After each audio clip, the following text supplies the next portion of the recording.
Hi all, എല്ലാവർക്കും my not ബുക്കിലേക്ക് സ്വാഗതം. ഇന്ന് നമ്മൾ പഠിക്കാൻ പോകുന്നത് രസതന്ത്രത്തെ പറ്റിയുള്ള 50 എക്സ്പെക്റ്റഡ് ക്വസ്റ്റ്യൻസ് ആണ്. പ്രതീക്ഷിക്കുന്ന ചില ചോദ്യങ്ങളാണ് പഠിക്കുന്നത്. 50 എക്സ്പെക്റ്റഡ് ക്വസ്റ്റ്യൻസ് ഫ്രോം കെമിസ്ട്രി. ആദ്യത്തെ ചോദ്യം ഇതാണ്: രസതന്ത്രത്തിനും സമാധാനത്തിനും നൊബേൽ സമ്മാനം നേടിയത് ആരാണ്? രസതന്ത്രത്തിനും സമാധാനത്തിനും. അപ്പോൾ ഒരേപോലെ തന്നെ പീസ് പ്രൈസും അതുപോലെ കെമിസ്ട്രിയിലെ നൊബേൽ പ്രൈസ് ലഭിച്ചത് ആർക്കാണ്? ലിനസ് പോളിങ്ങിനാണ്. Linus Pauling. DDTയുടെ കീടനാശക സ്വഭാവം കണ്ടുപിടിച്ചത് ആര്? DDT അതിൻ്റെ കീടനാശിനി സ്വഭാവം കണ്ടുപിടിച്ചത് പോൾ മുള്ളർ അല്ലെങ്കിൽ പോൾ ഹെർമൻ മുള്ളറാണ്. ബ്ലീച്ചിങ് പൗഡർ കണ്ടുപിടിച്ചത് ആര്? ബ്ലീച്ചിങ് പൗഡർ കണ്ടുപിടിച്ചത് ചാൾസ് ടെനന്റ് ആണ്. Charles Tennant. ബെൻസീൻ കണ്ടുപിടിച്ചത് ആര്? Benzene Michael Faraday. Michael Faraday ആണ് ബെൻസീൻ കണ്ടെത്തിയത്. ആസ്പിരിൻ കണ്ടെത്തിയത് ഫെലിക്സ് ഹോഫ്മാൻ. ആസ്പിരിൻ കണ്ടെത്തിയത് ആരാണ്? Felix Hoffmann. പെനിസിലിൻ കണ്ടെത്തിയത് അലക്സാണ്ടർ ഫ്ലെമിംഗ്. രസതന്ത്രത്തിൻ്റെ പിതാവ് എന്ന് വിശേഷിപ്പിക്കപ്പെടുന്നത് ആര്?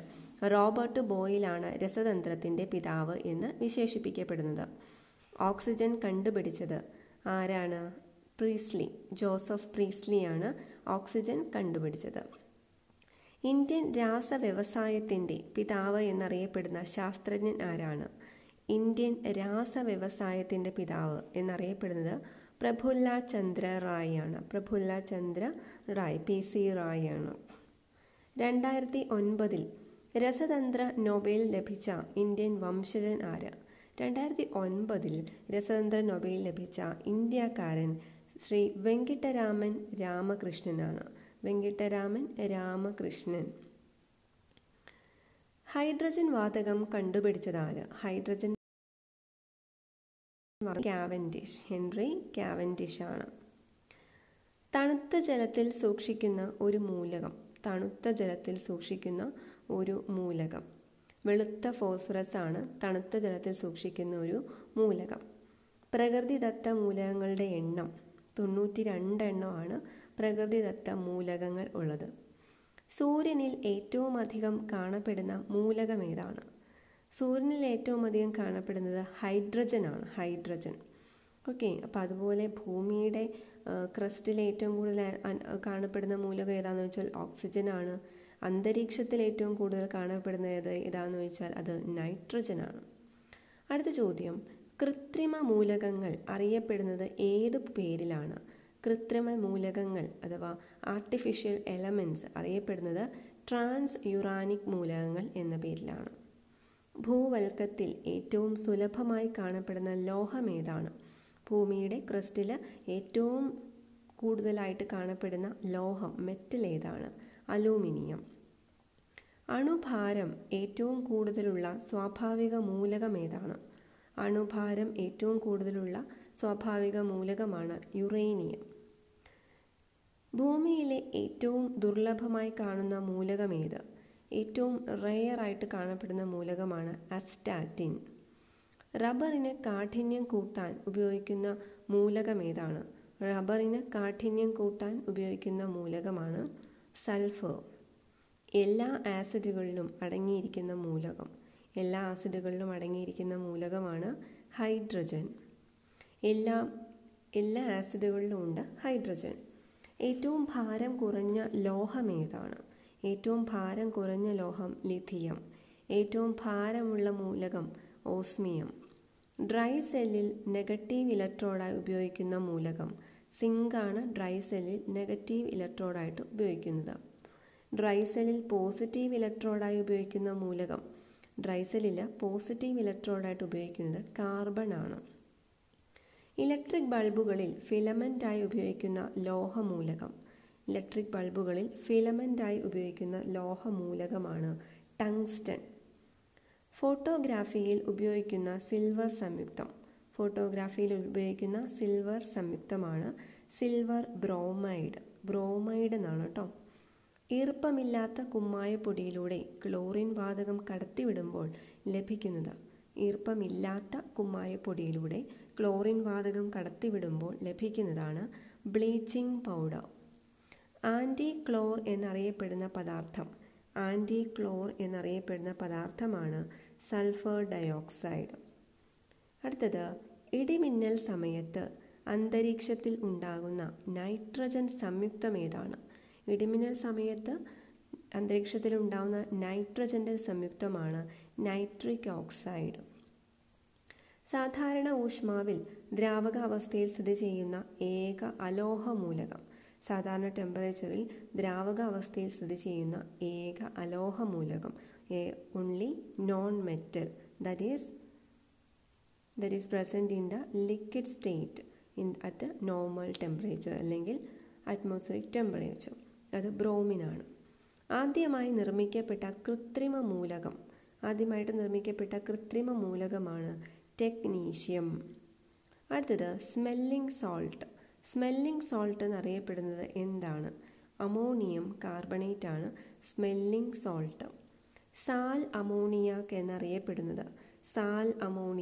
എന്നറിയപ്പെടുന്നത് അമോണിയം ക്ലോറൈഡ് ആണ്. അടുത്തത്, ക്ലാവ് പിടിക്കുക എന്ന് പറഞ്ഞിട്ടില്ലേ വിളക്കിലൊക്കെ, ചെമ്പ് കൊണ്ടുള്ള ഇതിനൊക്കെ ക്ലാവ് പിടിക്കുക. ക്ലാവ് രാസപരമായി എന്ത് പദാർത്ഥമാണ്? ക്ലാവ് എന്ന് പറയുന്നത് ബേസിക് കോപ്പർ കാർബണേറ്റ് ആണ്. മയക്കുമരുന്നായി ഉപയോഗിക്കുന്ന സംയുക്തം ഏതാണ്?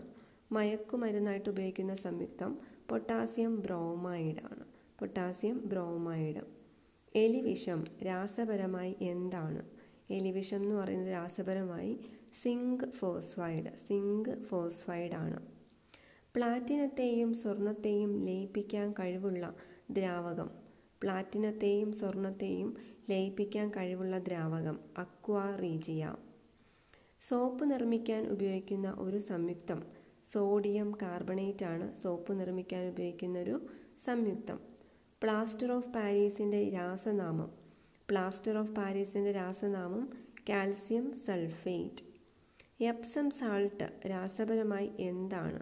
എപ്സം സാൾട്ട് എന്ന് പറയുന്നത് മഗ്നീഷ്യം സൾഫേറ്റ്. അടുത്തത്, ചുവപ്പ് ലെഡ് എന്താണ്? Try plumbic tetroxide. പ്ലംബ് എന്ന് പറഞ്ഞാൽ ലെഡിൻ്റെ പേരാണ്. പ്ലംബം ലാറ്റിൻ നെയിമാണത്. ട്രൈ പ്ലംബിക് ടെട്രോക്സൈഡ് ആണ് ചുവപ്പ് ലെഡ്.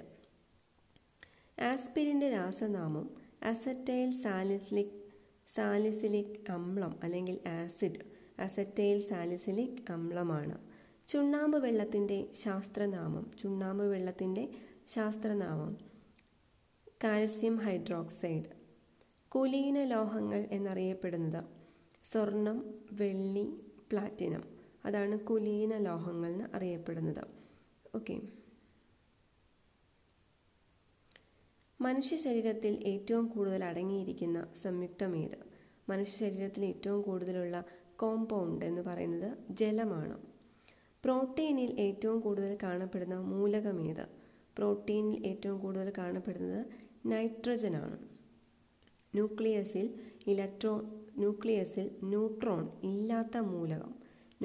ന്യൂട്രോൺ ഇല്ലാത്ത മൂലകമാണ് ഹൈഡ്രജൻ. ആഗോള താപനത്തിന് കാരണമായ പ്രധാന വാതകം കാർബൺ ഡൈ ഓക്സൈഡ് ആണ്. ആഗോള താപനത്തിന് കാരണമായ പ്രധാന വാതകം. രക്തത്തിലെ ഹീമോഗ്ലോബിനിലെ ഇരുമ്പിനെ ബാധിക്കുന്ന വിഷവാതകമാണ് കാർബൺ മോണോക്സൈഡ്. കാലാവസ്ഥാ പഠനങ്ങളിൽ ഉപയോഗിക്കുന്ന ബലൂണുകൾ നിറയ്ക്കുന്ന വാതകം ഏതാണ്? ബലൂണുകളിൽ ഉപയോഗിക്കുന്ന വാതകമാണ് ഹീലിയം. ജലത്തിൽ ഏറ്റവും കൂടുതൽ ലയിക്കുന്ന വാതകമാണ് അമോണിയം. അപ്പോൾ നമ്മൾ ഈ ഒരു വീഡിയോയിൽ 50 ക്വസ്റ്റ്യൻസാണ് ഡിസ്കസ് ചെയ്യുന്നത്. അടുത്ത വീഡിയോയിൽ ഇതിൻ്റെ ബാക്കി ക്വസ്റ്റ്യൻസ് ഡിസ്കസ് ചെയ്യുന്നതാണ്. So thank you so much for watching this video. ഈ ലെസൺ നിങ്ങൾക്ക് ഇഷ്ടമാവുകയാണെങ്കിൽ ലൈക്ക് ചെയ്യാനും ഷെയർ ചെയ്യാനും മറക്കരുത്. നിങ്ങളുടെ കമൻസും സജഷൻസും എല്ലാം അറിയിക്കുക. അതുപോലെ ഈ ഒരു ചാനൽ നിങ്ങൾക്ക് ഇഷ്ടമായെങ്കിൽ ഈ ചാനലിലെ എല്ലാ വീഡിയോസും കാണുക, അതുപോലെ സപ്പോർട്ട് ചെയ്യുക. Thank you so much. bibimohan.com എന്ന ബ്ലോഗ് സന്ദർശിക്കാം. നിങ്ങൾക്കവിടെ നോട്ട്സ് ഡൗൺലോഡ് ചെയ്യാം. ഈ ചാനലിൻ്റെ എല്ലാ പ്ലേലിസ്റ്റുകളും താഴെ ഡിസ്ക്രിപ്ഷനിൽ ലിങ്ക് കൊടുത്തിട്ടുണ്ട്. നിങ്ങൾക്ക് അവിടെ കാണാവുന്നതാണ്. Thank you.